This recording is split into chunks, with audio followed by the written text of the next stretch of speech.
pertama, kita mendapat ganjaran dari Tuhan Yang Maha Esa. Yang kedua, kalau memang kita ikhlas, orang yang kita bina itu akan ingat kepada kita seperti kita ini orang tuanya. Dan yang ketiga, karena di dalam permen itu, permen tentang bos, di sana di dalamnya ada anggaran tentang masalah biaya pembinaan. Artinya, ketika kita ikhlas niatkan kepada Tuhan Yang Maha Esa, kita mendapat 3 ganjaran. Tetapi kita hanya niat karena kepala sekolah, kita akan mungkin mendapat 1 ganjaran, hanya mendapat uang fee saja dari kepala sekolah. Itu saya kembalikan kepada kakak semua, yang mana ingin dipilih. Berbicara tentang masalah pengabdian di Gerakan Pramuka ini, sebenarnya karena tugasnya orang dewasa itu adalah mengabdi, sebenarnya cukup berat sekali. Kenapa? Membina beda dengan mendidik. Mendidik di kelas mungkin hanya sebatas di kelas khusus yang memang tidak mengerti tentang masalah dunia pendidikan itu. Membina, kapanpun, dimanapun, kita tetap membina. Di jam kepramukaan kita membina peserta didik kita. Ketika kita tidak di jam pramuka, bersama dia juga kita harus membina juga. Jadi ketika kakak berada di SD, hati-hati, karena kita adalah cerminnya. Ketika kita berada di Penggalang, juga hati-hati, karena kita dan dia adalah teman bersama. Dan ingat, ketika kita berada di Penegak, kita di belakang untuk memberi motivasi, harus hati-hati juga. Kenapa? Penegak itu selalu mengembalikan apa yang kita sampaikan kepada kita. Khusus untuk kakak yang membina di SMA, kakak itu aja latihan pakaian bebas. Kenapa kita tidak pakai bebas? Dia nyuruh kita, dia aja nggak bisa, so tahu aja dia dulu. Itu penegak itu, hati-hati. Kalau siaga enggak, ala kemanjaannya itu. Berarti kita ini memang figur idolanya. Itu yang harus kita jaga. Kalau Penggalang kita memang temannya, karena sama-sama dengan dia. Nanti akan disampaikan penjabarannya di materi. Iya, itu yang pertama. Yang kedua yang ingin saya sampaikan adalah perbedaan antara Gerakan Pramuka dengan organisasi lain. Sedikit saja, saya gambarkan secara umum aja. Jadi kakak semua jangan pernah ragu untuk masuk pramuka. Saya ingin katakan, sebenarnya seluruh orang Indonesia ini, karena pramuka itu berlaku di Indonesia, seluruh orang Indonesia ini adalah pramuka. Apa sih yang tidak ada di dalam Gerakan Pramuka? Umpamanya kakak aktif di organisasi sekolah dulu lah ya, ini mayoritas guru. Katakanlah untuk 3 SLDP, ada organisasi drum band. Perbedaannya antara pramuka dengan organisasi drum band adalah orang yang berada di organisasi drum band tidak akan pernah bercerita tentang masalah pramuka. Tetapi orang pramuka wajib bisa bercerita tentang drum band, karena itu kesenian.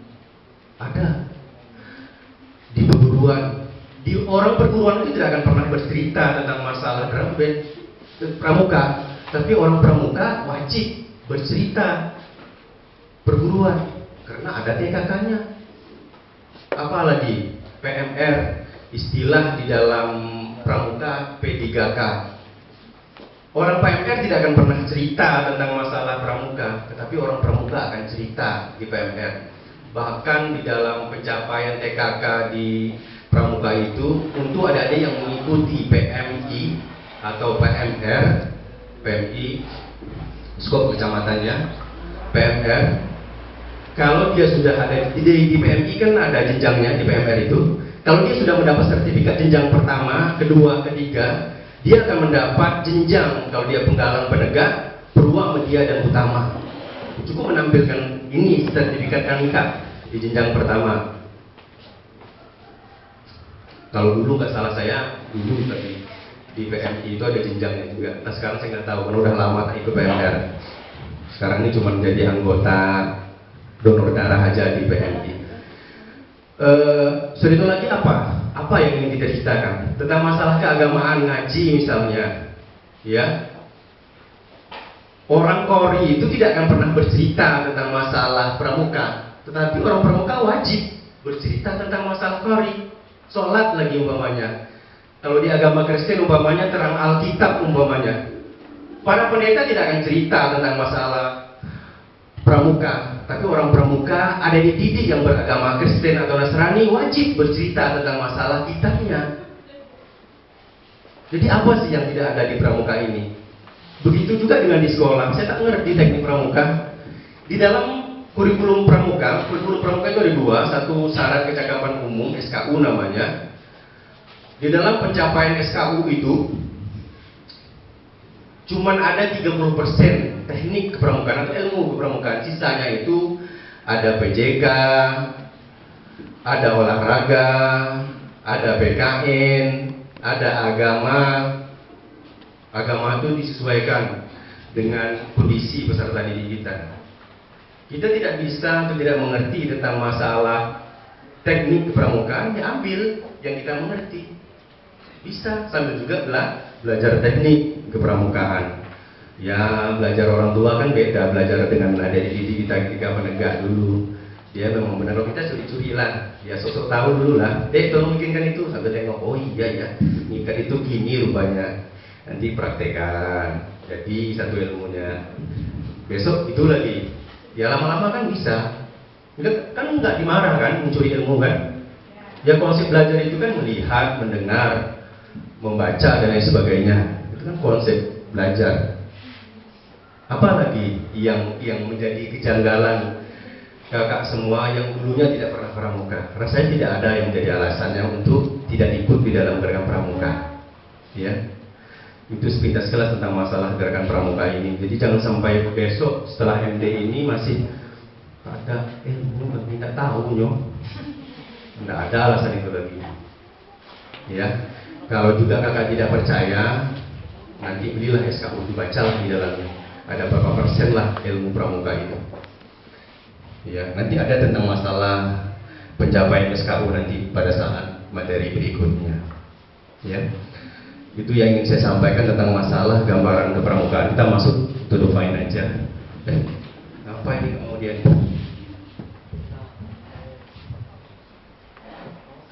Merajuk dia. Siapa tadi yang bisa ngolah tadi ini? Saya tak ngerti pula ngolah. Orangnya entah kemana. Ada yang ngerti? Tik. Nah ini lagi penyakit. Tentang tik ini untuk kalau di sekolah kan tik itu kan ilmu terapan, di pramuka juga ini jadi ilmu terapan. Kalau kakak besok ingin jadi pelatih, ini jadi ilmu terapan. Wajib bisa PowerPoint. Bahkan untuk pelatih dasar pendidikan orang dewasa itu kan ada tadi ada di dalam soal kan ada MD, ML itu untuk pembina. Jadi kakak-kakak yang turun di sekolah itu membina itu namanya pembina, bukan pelatih. Ada jenjang lagi yang untuk membina para pelatih KPD, KPL.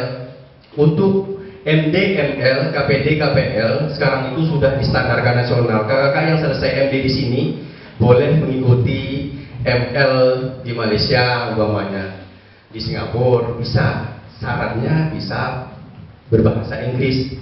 Karena tutur-tutur ASEAN itu menggunakan bahasa Inggris atau tutur-tutur internasional itu menggunakan bahasa Inggris. Jadi ijazah besok itu laku untuk kegiatan di ASEAN. Minta tolong, mana ada di penegak tadi ini?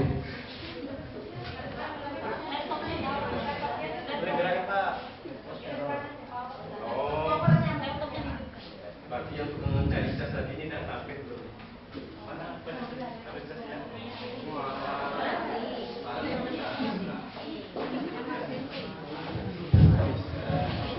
Oke, baiklah ya. Kita coba dulu, ini ada yang ML kemarin ini banyak nih. 2 kali tepuk pramuka.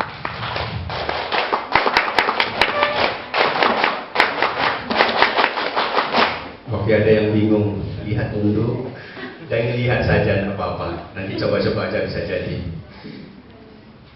Menjelang laptop kita hidup, konsep pendidikan kepramukaan. Kita berbicara konsep pendidikan. Seluruh kegiatan yang dilaksanakan di dalam gerakan pramuka itu mengandung unsur pendidikan. Berpakaian, pakaian itu unsur pendidikan. Jadi ketika kita ingin adik-adik penegak, penggalang, apalagi siaga karena kita adalah cerminnya, adik-adik pakaiannya rapi, kita harus pakai rapi dulu. Adik-adik kukunya jangan panjang, kita harus jangan panjang dulu kukunya. Adik-adik nanti kalau ke sekolah atau latihan jangan gunakan lip gloss. Kita jangan pakai alat kosmetik yang tebal atau lip glossnya. Itu konsep pendidikan Gerang Pramuka. Terus seperti saya katakan, perbedaan antara pembina dengan guru cukup jauh sekali. Tapi kalau yang memang guru sebenarnya mengamalkan konsep pendidikan guru itu, pasti dia orang yang inilah. Pembina seperti itu. Apa sampai?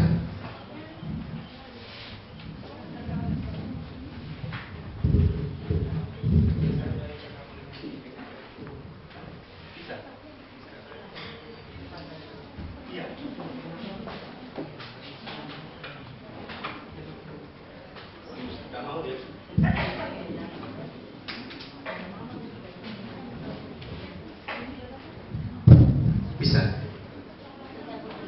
Iya, ini cabut dulu, coba situ.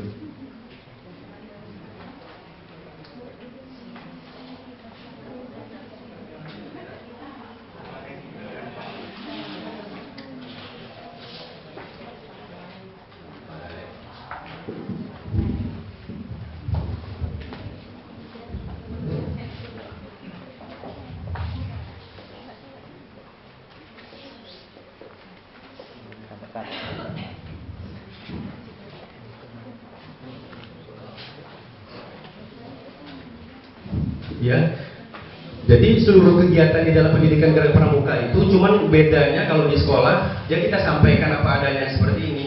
Tapi kalau di dalam Gerang Pramuka dia dibungkus dalam bentuk mainan. Umpamanya seperti tadi tepuk tangan. Tepuk tangan itu di dalam Gerang Pramuka unsur pendidikannya. Jadi kakak-kakak nanti kalau sudah menyampaikan ada di semua, tepuk tangan itu mempunyai makna tersendiri di dalam Gerang Pramuka. Pertama, unsur pendidikan di dalamnya adalah mengajar kita kekompakan. Tepuk tangan kan butuh kompak. Kalau tak kompak dia tidak akan jadi suara. Nanti ada permainannya nanti.